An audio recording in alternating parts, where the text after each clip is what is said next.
네, 오늘도 이 자리에 나오신 여러분들을 다시 한 번 더 환영하고 축복합니다. 벌써 교육부 행사가 끝난 지 벌써 이제 초등부 성경학교 기준으로는 한 달이 되어 갑니다. 시간이 정말 빠른 것 같습니다. 성경학교를 진행하면서 중간에 뭐 비도 오고 또 오랜만에 초등부 나가서 외부에서 이제 캠프를 참여하다 보니까 크고 작은 어려움들이 있었습니다. 그러나 그럼에도 불구하고 또 하나님의 인도하심과 또 성도 여러분들의 기도와 이 후원으로 또 은혜롭게 잘 마칠 수 있었습니다. 네, 감사합니다.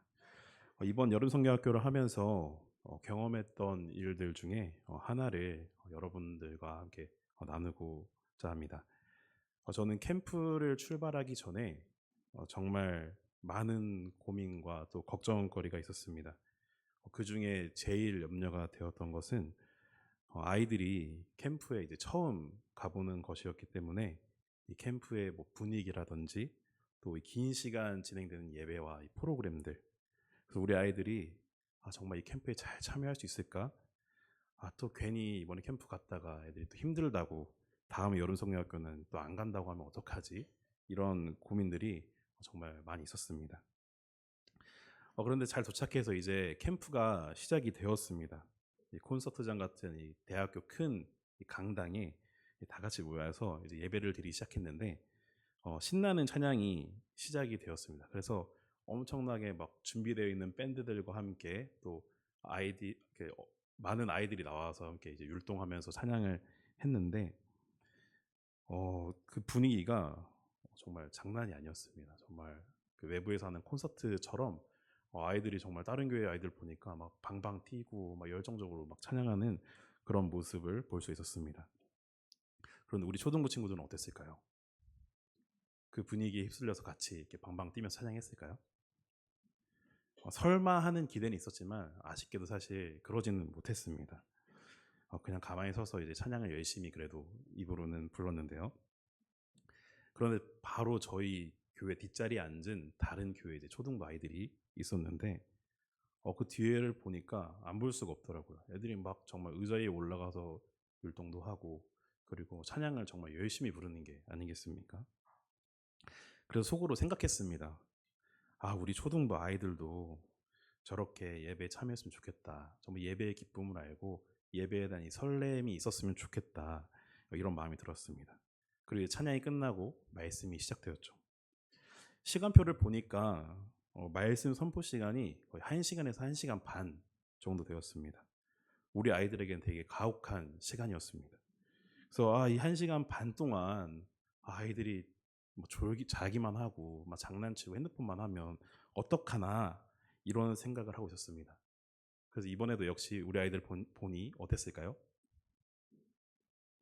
다행히도 중간중간 힘들어하는 아이들은 있었지만 정말 한 명도 빠짐없이 이 긴 시간 동안 예배에 너무 잘 참여하고 말씀을 정말 집중해서 듣는 게 아니겠습니까? 그런데 아까 말씀드렸던 것처럼 처음에는 아이들이 정말 이 예배에 적응하지 못하고 이 캠프에 적응하지 못해서 힘들어하고 괜히 중간에 집에 보내달라 그러면 어떡하지? 이런 걱정이 있었는데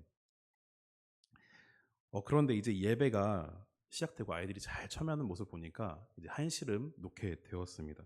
그런데 한시름 놓자마자 이제 다른 걱정이 밀려왔습니다.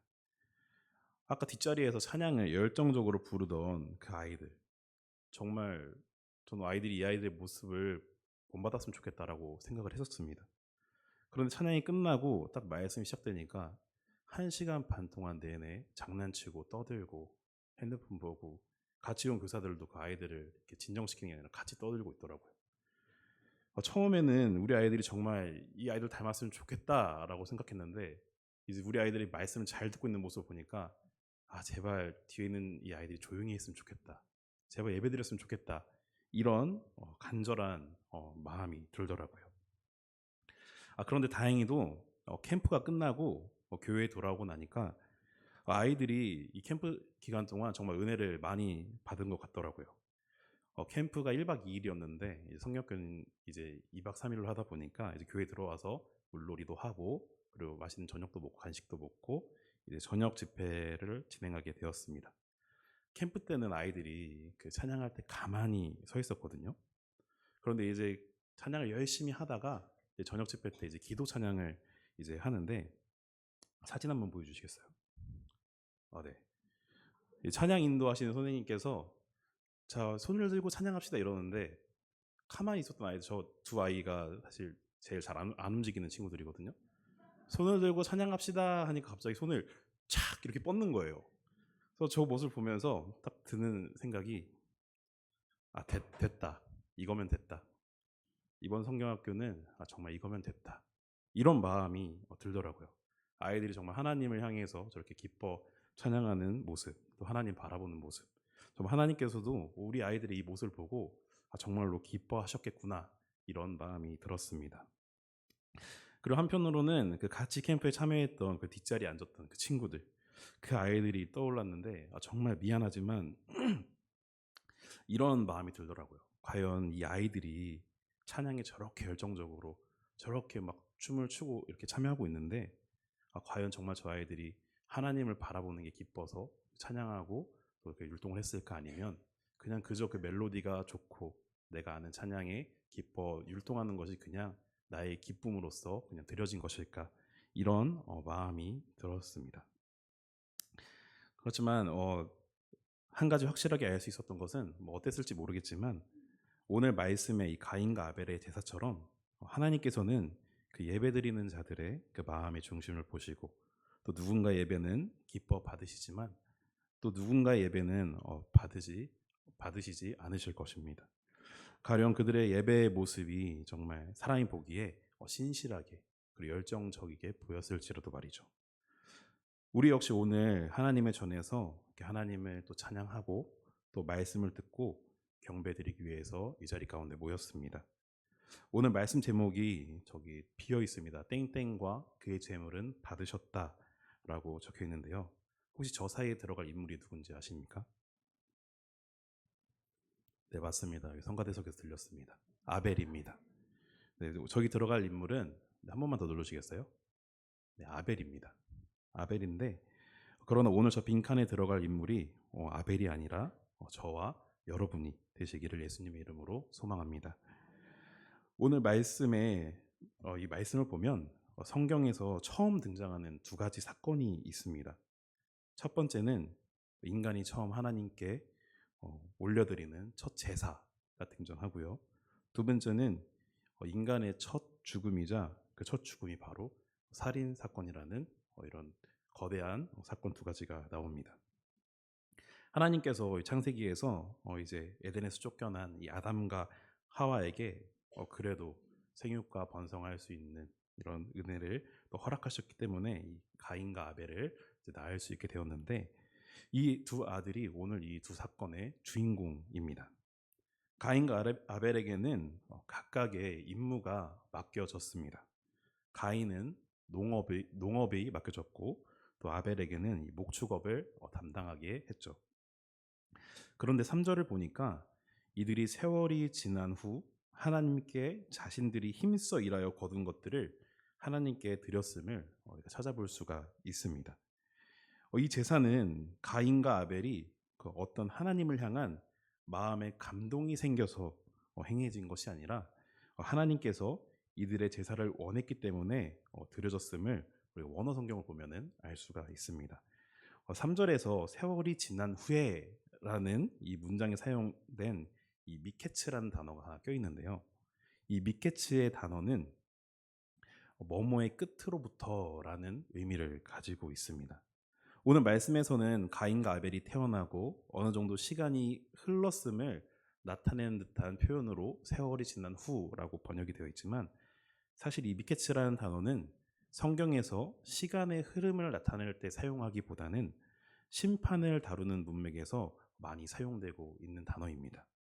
따라서 세월이 지난 후에 가지고 있는 의미는 단순히 시간이 흘러서 어느 때가 되었음을 나타내기보다 하나님께서 가인과 아벨을 평가하고 또 심사할 시간이 되었음을 나타내고 있는 말씀인 것이죠. 즉 가인과 아벨을 향한 하나님의 때가 되었음을 전하고 있는 것입니다. 하나님께서는 이제 가인과 아벨이 이제 성장해서 맡겨진 일들을 잘 행하고 때가 되어서 그들을 평가하시고자 했는데 바로 그 평가를 어떤 것으로 하셨냐면은 바로 제사입니다.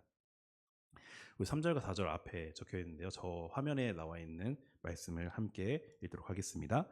세월이 지난 후에 가인은 땅의 소산으로 제물을 삼아 여호와께 드렸고 아벨은 자기도 양의 첫 새끼와 그 기름으로 드렸더니 아멘. 3절과 4절의 말씀을 보니 가인과 아벨은 각각 자신이 담당하고 있던 것들을 열심히 행하고 또 수고에 따라 힘써 일하고 또 생활했던 그 결과물을 가지고 하나님 앞에 제사로 나아갔습니다. 가인은 농업을 하는 사람이었습니다. 그렇기 때문에 이 땅의 소산을 제물로 삼아 드렸고 가인은 목축업을 하는 사람이었기 때문에 양의 첫 새끼와 그 기름을 제물로 하나님께 올려 드렸습니다. 둘 다 똑같이 자신에게 맡겨진 일들을 힘써 행했고 그리고 그 결과물 자신에게 맡겨진 것들을 최선을 다했던 그 결과물을 가지고 하나님께 드렸는데 하나님께서는 누구의 것만 받으셨습니까? 네, 이번에도 성가대 쪽에 들렸습니다. 아벨입니다. 네, 아벨의 제사만을 받으셨죠. 4에서 5절 말씀이 한 번 더 있는데요. 우리 4에서 5절 말씀 다음 것도 한번 같이 읽어볼까요? 여호와께서 아벨과 그의 제물은 받으셨으나 가인과 그의 제물은 받지 아니하신지라. 아멘. 하나님께서는 둘이 똑같이 수고하여 준비했던 이 제물을 가져왔지만 가인과 그의 제물은 받지 않으시고 아벨과 그의 제물만 받으셨습니다. 그 이유가 무엇일까요? 이 두 형제의 제물을 모두 받으셨다면 너무나도 좋았을 텐데 아벨의 제물만 받으셨다는 것은 확실한 하나님만의 어떠한 기준이 있었기 때문에 그렇겠죠. 그러나 아쉽게도 오늘 함께 읽은 창세기 4장 말씀에는 명확하게 왜 가인의 제사를 받지 않으셨는지 그 정답이 적혀 있지 않습니다. 어떠한 이유인지는 모르지만 하나님께서 가인과 그의 제사는 받지 않으셨다는 내용만 그냥 기록되어 있을 뿐이죠. 그래서 이 부분에 대해서 많은 학자들이 연구하고 그에 따른 답을 내놓았습니다. 납득이 되는 내용도 있고 또 납득이 되지 않는 내용도 정말 많았는데요. 기억나는 거 몇 가지만 말씀을 드릴게요. 어떤 학자들은 가인의 제사는 피의 제사가 아니었기 때문에 받지 않았다라고 주장합니다. 성경에서는 이 피가 생명을 의미하고 있는데 가인의 제물에는 이 땅이 소산이기 때문에 그곳에 피가 없었기 때문에 받지 않으셨다라는 주장도 있었습니다. 그러나 저는 이 주장을 들으면서 하나님께서는 분명 그 소제물을 받으셨기 때문에 꼭 제물 때문에 하나님께서 받지 않으신 것은 아니겠구나라고 생각을 했습니다. 제일 황당했던 주장이 하나 있는데요. 뭐였냐면 하나님께서 육식을 좋아하시기 때문이다라고 말하는 사람들도 있었습니다. 이외에도 수많은 주장들이 있었는데요. 그냥 그저 그것은 학자들의 주장일 뿐 저희 입장에서는 사실 아무것도 납득이 되지 않았습니다.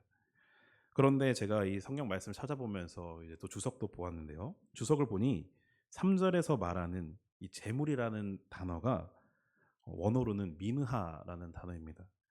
그런데 이 뜻이 두 가지가 있더라고요. 하나는 하나님께 바치는 제물로서의 의미가 있고요. 또 하나는 세속적인 선물을 나타낼 때도 이 미느하라는 단어를 사용했습니다. 저는 창세기에 기록한 이 모세가 어떤 의도를 가지고 이 단어를 사용했는지는 알 수 없지만 사무엘상 16장 7절의 말씀을 근거 삼아 볼 때 가인이 드린 이 제물의 의미가 정말로 하나님을 경외하고 감사하는 마음으로 바치는 제물로서의 의미가 아니라 그저 제사를 위한 선물로서 형식적인 제물을 드렸을 수도 있음을 유추해 볼 수가 있었습니다. 사무엘상 16장 7절 말씀이 앞에 있는데요. 우리 함께 읽도록 하겠습니다. 여호와께서 사무엘에게 이르시되 그의 용모와 키를 보지 말라. 내가 이미 그를 버렸노라. 내가 보는 것은 사람과 같지 아니하니 사람은 외모를 보거니와 나 여호와는 중심을 보느니라 하시더라. 아멘. 하나님께서 어떠한 이유로 가인과 가인의 재물을 받지 않으셨는지는 성경에 기록되어 있지 않기 때문에 정확하게 이거다라고 말할 수는 없습니다. 그러나 확실히 알 수 있는 것도 있습니다. 하나님께서 이방 신들처럼 이 재물에 따라 받고 받지 않으시는 분이 아니라 그의 재물을 그 재물을 드리는 자의 그 중심을 보신다는 것이죠. 하나님께서 그저 가인의 재물만이 마음에 들지 않으셨으면 오늘 성경에 저렇게 기록되어 있지 않았을 겁니다. 가인은 받으셨지만 가인의 재물은 받지 않으셨다. 이렇게 기록이 되어 있었을 것입니다. 그런데 성경에 보면 어떻게 기록이 되어 있습니까? 굳이 가인과 그의 재물을 받지 않으셨다라고 기록이 되어 있습니다. 재물보다도 가인의 이름을 먼저 앞에 언급하심으로써 가인과 그의 재물을 받지 않으셨다라고 말씀하시고 계시죠. 이렇게 말씀하신 까닭이 무엇일까요? 제사 가운데 드려지는 이 재물보다 이 재물을 드리는 자의 그 마음의 중심을 보신다는 것이 그 의미가 아니겠습니까? 하나님께 제사를 드림에 있어서 사람과 재물은 분리할 수 없다는 것을 이 말씀을 통해서 오늘 말씀해 주시고 계신 것입니다. 중심을 보시는 하나님께서 가인을 받지 않으셨다라는 것은 적어도 가인의 마음이 하나님께서 보시기에 합하지 않으셨다라는 것이겠죠. 오히려 마음에도 없는 이 제사를 드린 가인이 정말 가증스럽게 여겨졌을지도 모릅니다. 반면 하나님께서 아벨의 제사는 받으셨습니다.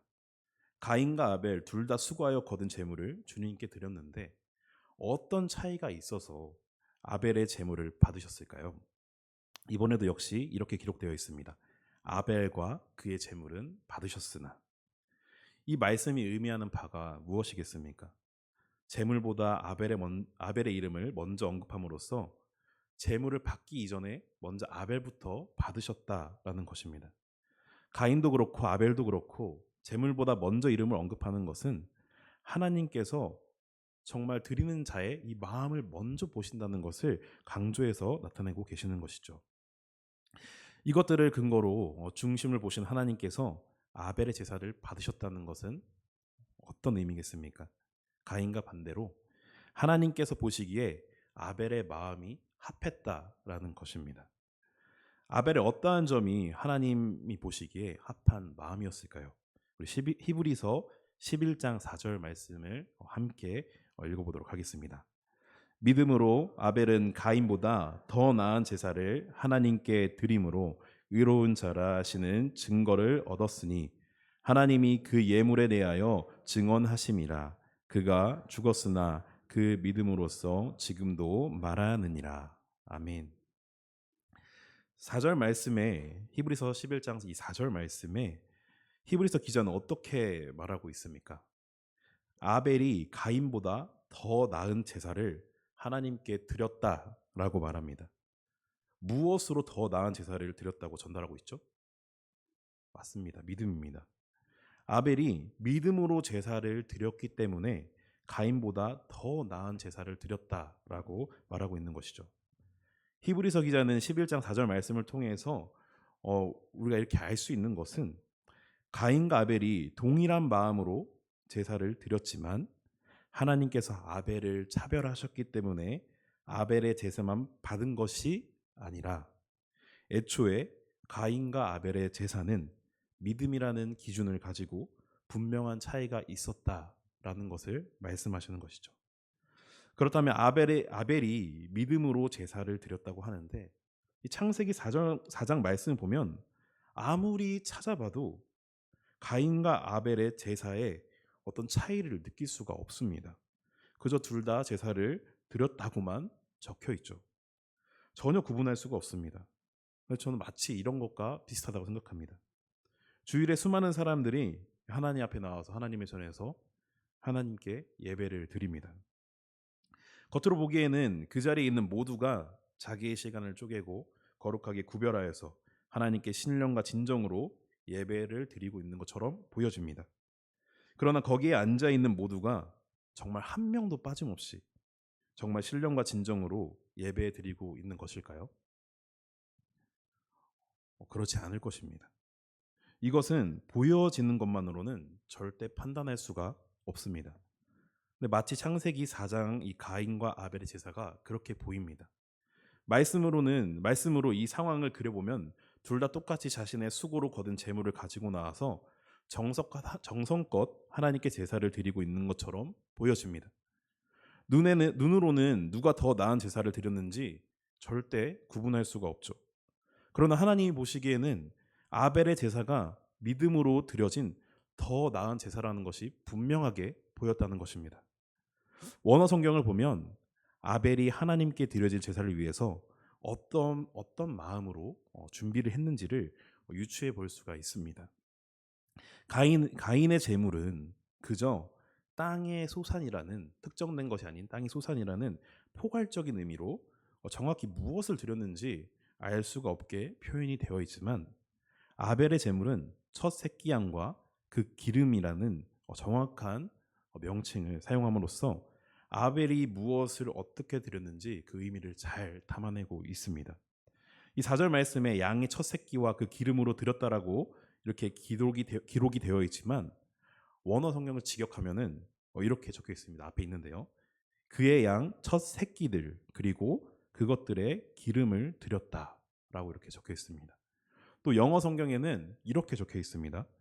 그의 양떼의 첫 새끼 몇 마리로부터 얻은 기름진 부분들, 그의 가장 좋은 어린 양들로부터 얻은 고기의 기름진 조각들이라고 기록이 되어 있습니다. 이러한 해석을 중심으로 원어 성경과 영어 성경의 이 공통점을 찾아보자면, 양의 첫 새끼를 단수형으로 기록하지 않았습니다. 복수형으로 기록해서 양이 한 마리가 아님을 말하고 있는데요. 아벨은 하나님께 정성으로 그냥 한 마리만을 구별해서 드린 것이 아니라 정말 가장 좋은 것들로 구별해서, 그 중에 새끼 양들을 구별해서 하나님께 여러 마리를 바쳤다라는 것이죠. 또 양을 잡으면 얼마나 많은 고기들이 나오겠습니까? 혹시 고기 좋아하시나요? 아마 고기 좋아하시는 분들은 다 잘 아시겠지만, 고기는 각 부위마다 확실한 맛의 차이가 있습니다. 특히 육류는 어떤 부위가 가장 가치 있고 맛있습니까? 어디가 제일 맛있습니까? 다들 전문 용어로 말씀해 주시는데 저는 그냥 기름진 부위라고 하겠습니다. 기름진 부위가 가장 맛있고 가치가 있습니다. 아벨은 새끼 양을 잡아서 아무 부위나 구분하지 않고 무차별적으로 하나님께 드린 것이 아니라 가장 기름지고 가치 있는 가장 좋은 부위를 선별하여서 하나님께 올려 드린 것입니다. 하나님께 가장 좋은 것을 드리고자 하는 이 아벨의 마음, 미리 곡식처럼 수확해 놓을 수 있는 것이 아니라 신선함을 유지하기 위해서, 제사를 위해서 첫 새끼를 미리 구별해 두었다가 도축하여 가장 좋은 부위를 선별하여서 선별하는 이 수고로움까지, 이 아벨이 하나님께 드려질 제사를 위해서 준비하는 이 모습을 하나님께서 기쁘시게 받으신 것이 아니겠습니까? 하지만 여러분, 제가 이 아벨의 정성과 헌신과 이 섬김의 모습들을 하나님께서 기뻐 받으셨다고 말씀드린다고 해서 절대로 오해하시면 안 됩니다. 하나님께서 그 중심을 보신다는 뜻이 어떤 의미이겠습니까? 내 마음에 정성이 있는지, 열정이 있는지, 헌신이 있는지, 섬김이 있는지, 이런 것들을 보시는 게 중심을 보신다라는 것일까요? 저는 아니라고 생각합니다. 하나님이 보시는 중심은 내 인생에, 그리고 내 안에 하나님이 정말로 중심으로 계시느냐 계시지 않느냐를 보신다는 것입니다. 앞서 말씀드린 것처럼 정성과 열정, 헌신, 섬김 전부 중요한 것들이죠. 하지만 이러한 것들이 내 안에 계시는 하나님을 향한 것인지 나를 향한 것인지가 중요한 것이겠죠. 내 안에 하나님이 계시지 않아도 충분히 제사를 정성스럽게 준비할 수도 있고, 다른 사람들에게 보여지는 것 때문에 충분히 헌신할 수도 있고, 또 섬김의 모습을 가질 수도 있습니다.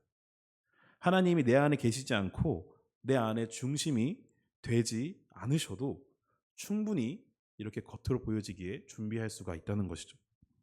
그러나 하나님께서 아벨과 그의 제사를 받으신 것은 이 아벨의 정성과 열정과 헌신과 섬김 때문이 아니라 그것보다 먼저 아벨의 인생 가운데, 아벨의 마음 가운데 하나님이 중심으로 계셨고 또 그 하나님을 향한 믿음으로부터 나오는 정성과 열정과 헌신과 섬김의 제사를 드렸기 때문에 기뻐 받으신 줄로 믿습니다. 사랑하는 성도 여러분, 여러분들은 하나님께서 기쁨으로 받으시는 이 제사를 드리고 계십니까? 하나님께 올려드리는 나의 제사가 가인과 같은지 아벨과 같은지 오늘 이 시간 꼭 점검해 보시기를 바랍니다. 오늘 예배를 하나님께서 정말로 기쁨으로 받으셔서 오늘의 말씀 제목 빈칸에 아벨이 아니라 우리의 이름이 새겨지기를 예수님의 이름으로 소망합니다. 그런데 진짜 중요한 것은 여기서부터입니다. 하나님께서 가인의 제사를 받지 않으셨는데 하나님께서 가인의 제사를 받지 않으시자 어떤 일이 벌어집니까? 우리 7절 말씀 함께 읽어보도록 하겠습니다. 함께 있습니다. 내가 선을 행하면 어찌 낯을 들지 못하겠느냐? 선을 행하지 아니하면 죄가 문에 엎드려 있느니라. 죄가 너를 원하나 너는 죄를 다스릴지니라. 아멘. 가인의 마음 가운데 하나님이 중심이 되지 않으니 하나님께서 가인의 제사를 기뻐 받으시지 않았을 뿐만 아니라 죄가 가인 마음 가운데 틈타고 있음을 이 말씀을 통해서 발견할 수 있습니다. 하나님께서 가인 마음에 솟아나는 그 죄를 분명하게 보셨고 죄가 너를 원하나 너는 죄를 다스리라고 가인에게 말씀하셨죠. 하나님께서 중심이 되지 않는 삶은 하나님을 기쁘게 하시는 제사를 드릴 수가 없을 뿐만 아니라 그 마음 가운데 하나님이 아닌 죄가 자리 잡게 되는 것입니다. 결국 죄가 자리 잡은 가인이 어떤 일을 벌이게 됩니까? 우리 8절 말씀을 함께 읽어보도록 하겠습니다. 가인이 그의 아우 아벨에게 말하고 그들이 들에 있을 때에 가인이 그의 아우 아벨을 쳐 죽이니라.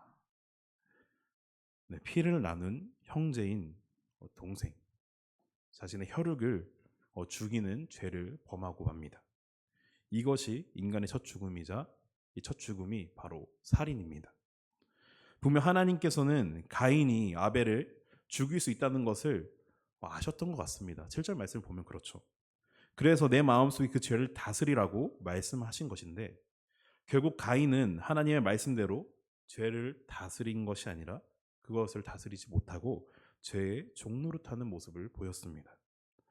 여러분, 하나님이 중심이 되지 않는 삶이란 이렇습니다. 내가 매주 아니 평생을 교회에 나와서 예배를 드리고 헌금을 드린다고 할지라도 그 중심에 하나님이 계시지 않는다면 내 마음속에는 하나님의 것들로 가득 차 있는 것이 아니라 미움과 시기와 질투가 솟아나고 결국 이것이 죄로 이어지는 통로가 되는 것입니다. 가인의 죄는 그런데 여기서 그치지 않았습니다. 우리 9절 말씀도 함께 읽어볼까요? 9절 말씀입니다. 여호와께서 가인에게 이르시되 내 아우 아벨이 어디 있느냐? 그가 이르되 내가 알지 못하나이다. 내가 내 아우를 지키는 자이니까. 아멘. 하나님께서 처음에는 죄에 넘어지지 말라고 죄를 다스리라고 말씀하셨습니다. 그러나 가인은 결국 그 죄에 넘어지게 되었죠. 하나님께서는 가인의 그 죄악된 모습을 보시고 다시 한번 가인에게 찾아와 말씀하셨습니다. 내 아우 아벨이 어디 있느냐? 하나님께서 정말 몰라서 물어보셨겠습니까?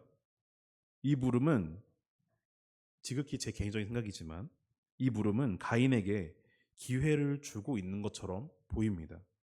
내가 다 알고 있으니 나에게 말하고 회개하라 라는 것처럼 보입니다. 하나님께서 은혜를 베푸시고 계시는 것이죠.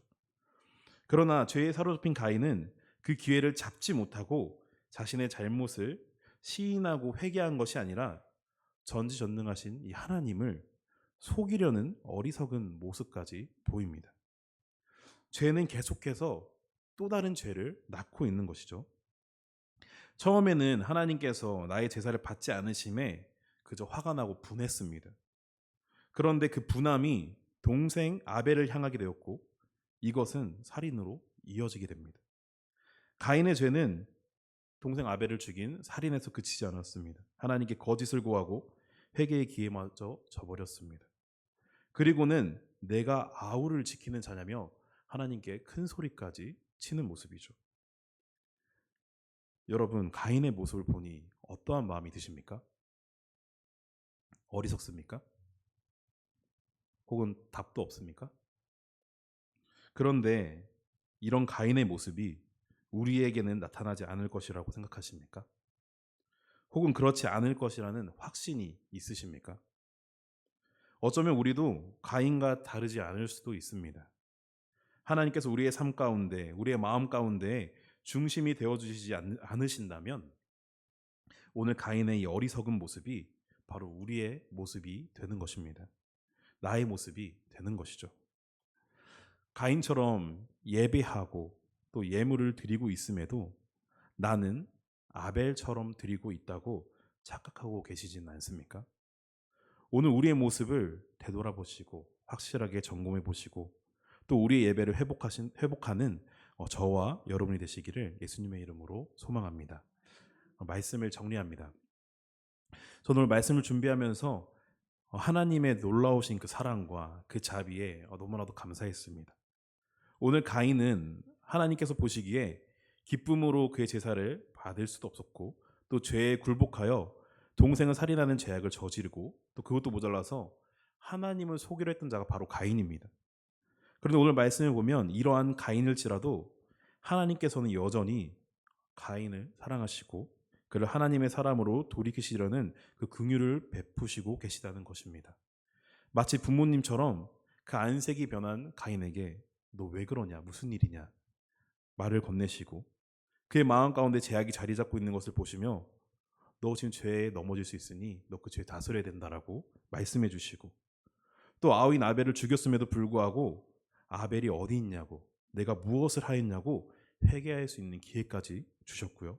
또 그것도 모자라서 가인이 자신이 받을 죄벌이 너무 무겁다고 하니 그에게 표를 주시고 죽임을 면하게까지 해주셨습니다. 정말 말도 안 되는 사랑 아닙니까? 저는 가인을 향한 이 사랑이 오늘 우리에게도 똑같이 임하실 줄로 믿습니다. 우리가 아벨처럼 제사를 드리고 있다면 더할 나위가 없겠죠. 내 마음속에 하나님을 모시고 늘 지금처럼 아벨처럼 예배 드리시고 예물 올려드리면 됩니다. 그런데 만약 내가 겉으로는 주님을 섬기고 있을지라도 하나님께서 기뻐 받으시지 않는 가인의 모습으로 예배와 예물을 드리고 있다면 더 나은 삶의 방향으로 이끌어 주시는 하나님의 음성에 귀를 기울이시고 또 죄에 물든 우리의 영을 회복시키시기를 소망합니다.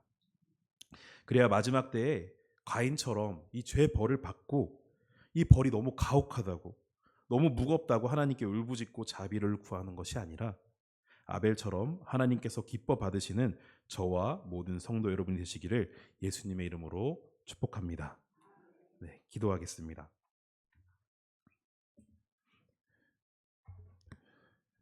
참 사랑이신 하나님 감사합니다. 보잘것없는 우리지만 하나님의 자녀로 삼아주시고 또 아버지라 부를 수 있는 은혜를 허락해 주심에 감사드립니다. 하나님께서는 늘 우리를 사랑하시고 은혜를 베풀어 주시는데 우리의 삶은 가인과 아벨 중 누구와 같은 삶을 살아가고 있습니까? 하나님의 우리의 삶이 아벨과 같은 삶이 되게 하여 주시옵소서.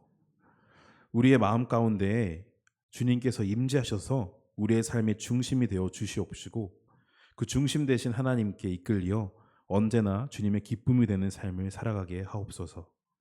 그로 말미암아 우리가 주님께 드려지는 모든 예배와 모든 예물이 주님께 연락되게 하여 주옵시고 아벨과 같이 주님 마음에 합한 자들이 되게 하여 주옵소서.